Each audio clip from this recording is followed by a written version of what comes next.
शिव महापुराण की कथा कहती है, श्राद्ध पक्ष में पड़ने वाला प्रदोष का व्रत किसी भी दिन पड़े, चाहे सोम हो, मंगल हो, बुध हो, गुरु हो, शुक्र हो, शनि हो, कोई से भी दिन पड़े, जो प्रदोष काल के समय 3 कलश में दूध लेकर उसमें काली तिल डालकर, जौ डालकर और उसमें थोड़ा सा डाब डालकर, डाब मतलब कुसा डालकर पीपल, बड़ और बेलपत्री के पेड़ के नीचे चढ़ा देता है, उसके घर में कभी संपदा की कमी नहीं होती महाराज। लक्ष्मी कभी समाप्त नहीं हो सकती। दुकान, व्यापार, व्यवसाय, फैक्ट्री, कुछ भी अगर खड्डे में भी जा रही है तो उबर जाती है। श्राद्ध पक्ष के प्रदोष का इतना महत्व होता है, पर प्रदोष काल में ही चढ़ेगा, शाम के समय प्रदोष काल पीपल के नीचे, बट वृक्ष के नीचे, बड़ के पेड़ के नीचे, बेलपत्री के नीचे घी का दिया लगाकर आप दूध समर्पित करो। स्टील के पात्र में थोड़ा सा दूध लेकर, कटोरी में ले जाओ, अगर पात्र बर्तन में ले सकते तो कटोरी पर ले समर्पित। शिव का सबसे प्रिय अगर कोई व्रत है तो प्रदोष का ही व्रत है। शंकर को राजी है वो व्रत, क्योंकि शिव और पार्वती का दोनों का मिलन का व्रत है, भगवान शंकर के मिलन का व्रत। पीपल के वृक्ष के नीचे पितरों की शांति है तो कितने चावल के दाने चढ़ते हैं? For not going empty-handed last minute. दिया तुम्हारे यहाँ पितृ दोष है, 1 रुपया कमाते हो, 1.25 रुपये खर्च होता है, तुम्हारे पास में पैसा टिकता नहीं, तुम्हारे यहाँ पितरों का दोष है, तो तुम 1 चावल का दाना अगर आप कहे कि पीपल के वृक्ष के नीचे दिया लगाओ, पीपल के वृक्ष के नीचे आप जल चढ़ाओ या महादेव के मंदिर में 1 लोटा जल चढ़ाओ, तो हम कहते हैं ना कि प्रदोष के दिन बेलपत्री का वृक्ष, पीपल का वृक्ष, आंवले का वृक्ष, बड़ का वृक्ष या शंकर का शिवालय, फिर से सुन लेना, पीपल का वृक्ष, बेलपत्र का वृक्ष, आंवले का वृक्ष, बट का वृक्ष या फिर शंकर का, जम के बोलो, शिवालय। शिवालय का मतलब शंकर का मंदिर या शिव। प्रदोष के दिन अगर आपको लग रहा है कि हमारे यहाँ पितृदोष है, बहुत तकलीफ चल रही है, बहुत कोई ने कहा पितृदोष है, कोई कह रहा है पितरों का, तुम्हारे यहाँ ये तकलीफ है, पितरों की ये तकलीफ है, पितरों की वो तकलीफ है, पितरों की ये तकलीफ है, बार बार अगर कोई कह रहा है तो फिर आपको उसमें स्मरण करना पड़ेगा कि हम चावल के कितने दाने भगवान शंकर को समर्पित कर दें कि भोलेनाथ हमारे पितरों को तृप्त कर दें। हम तृप्त नहीं करेंगे,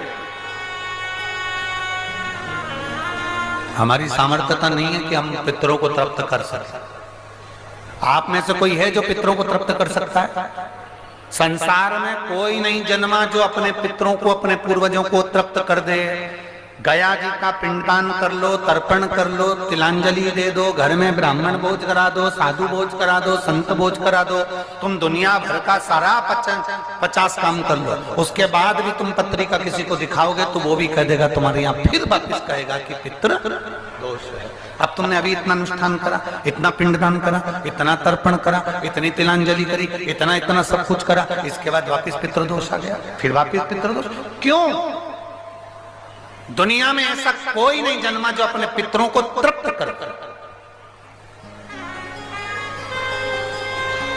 आप अपने घर के लोगों को तृप्त नहीं करते, जो जिंदा हैं वो उनको बोलो री भाई जीजियो, सही है कि गलत है?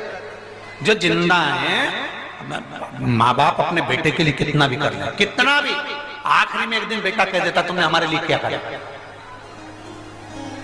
बहू के लिए कितना कर लो, आखिर में बहू कह देगी वो तो जेठानी को ज्यादा करती है, देवरानी को ज्यादा करती है, हमको करती है, अपनी ननद को ज्यादा करती है, बेटी को ज्यादा करती है, बेटी को लगता है कि बहू को ज्यादा करती है, दामाद को लगता है बेटी को ज्यादा करती है, नाती पंती सबको कितना भी कर लो, तुम अपने अड़ोसी पड़ोसी तुम्हारे रिश्तेदारों को तुम कितना भी दे लो, कितना भी कर लो, पर जब ये तृप्त नहीं हुए तो वो बोलो तो कैसे हो जाएंगे? अपनी सामर्थ्यता है, अपनी सामर्थ्यता है कि अपन तृप्त कर ले उनको। अपनी कोई सामर्थ्यता नहीं है कि अपन पितरों को तृप्त कर ले, या अपनी सामर्थ्यता के अंतर्गत नहीं।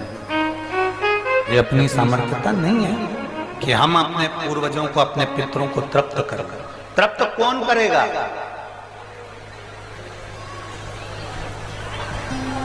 जिनकी शरण में पित्र हैं। वास्तु के देवता भगवान शंकर, काल सर्प दोष के देवता भगवान शंकर। जितने दोष होते हैं, पितृ दोष के देवता भगवान शंकर। तो हम तृप्त नहीं कर सकते। अगर इनको तृप्त करेंगे तो देव अधिदेव महादेव करेंगे। आप 7 चावल के दाने, या तो पीपल, बेलपत्र, आंवला, बटवृक्ष या फिर शिवालय, प्रदोष के दिन 7 चावल के दाने आप इन जगह में से कहीं पर भी अगर आप समर्पित कर देते हैं, तो उसके बाद आप जो जिंदगी जी रहे हैं, और 3 महीने फिर आप अंदाजा लगा कर देखना कि आपने जो 7 चावल के दाने इन स्थान पर अगर आपने समर्पित करे, तो उसका फल पितरों को मिला कि नहीं मिला, और उसका फल हमें प्राप्त हुआ कि ये वो स्थान है जहां प्रदोष के दिन 7 अक्षत चावल का दाना भी हमारे पितरों को, पूर्वजों को तृप्त कर देता है।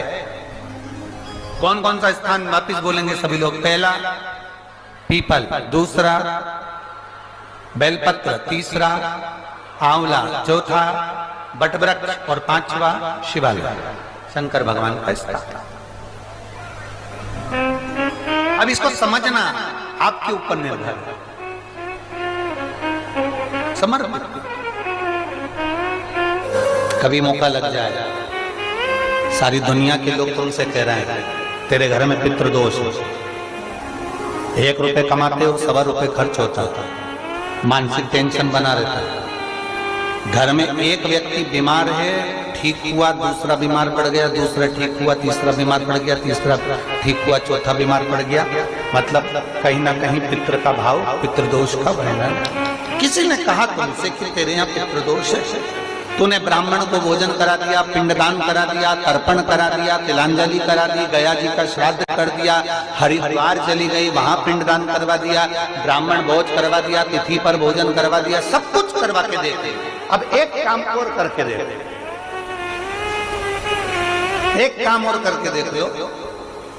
जब तुम घर में भगवान शंकर की आरती, तुम्हारे घर में शंकर जी का शिवलिंग है, भले काय का भी हो, छोटा सा, भले सियोर का कंकर शंकर हो, नर्मदा का कंकर हो, चाहे शंकर पारक के हो, पीतल के हो, स्टील के हो, लकड़ी के हो, जिसके भी हो, लोहे के हो, पाषाण के हो, जिसके भी हो, शंकर का शिवलिंग अगर हमारे घर में है और आप रोज प्रतिदिन भगवान की आरती करते हो, प्रतिदिन, और आपको लग रहा है कि मेरे यहाँ तकलीफ चल रही है, ये ठीक ही नहीं हो रही, लगभग 1.5 महीना आप कम से कम 45 दिन, 1.5 महीने के करीब में ऐसा प्रयास करना कि भगवान की आरती, शंकर भगवान के शिवलिंग की आरती करने के बाद उस दिए को भगवान के सामने मत रखो, उस दिए को